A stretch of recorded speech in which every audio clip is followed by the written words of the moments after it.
Yangi tug'ilgan chaqaloqga kiyim tanlayotganda buni bilishingiz shart. Yaqinroq kelinglar. Buni sizlarga ko'rsataman. Qaranglar, birinchi ahamiyat beradigan narsamiz kiyimlarni choklari tashqarida bo'lishiga ahamiyat beramiz. Bu nima uchun? Bolajon kiyganda nozik terisiga botmasligini ta'minlab beradi. Va ikkinchi ahamiyat beradigan narsamiz bu raspashonka bo'lsin, bodi bo'lsin, oldilari knopka bo'lishiga ahamiyat beringlar. Oldi bilan ochiladigan kiyim har doim qulay bo'ladi.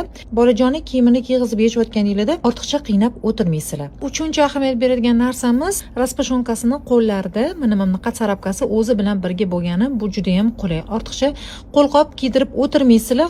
Va to'rtinchi ahamiyat beradigan narsamiz balzunkilarini, bellarini rezinka emas, mana manjetda bo'lishiga ham katta ahamiyat beramiz. Shu bolajonning qornini siqib qo'ymasligini ta'minlashi uchun mana shunaqa manjetli qilib ishlangan. Keyingi chaqaloqga albatta mana shu narsalarga ko'proq ahamiyat berib kiyim olsanglar, xudo xolisa bolajoninglar qiynalmasdan katta bo'ladilar.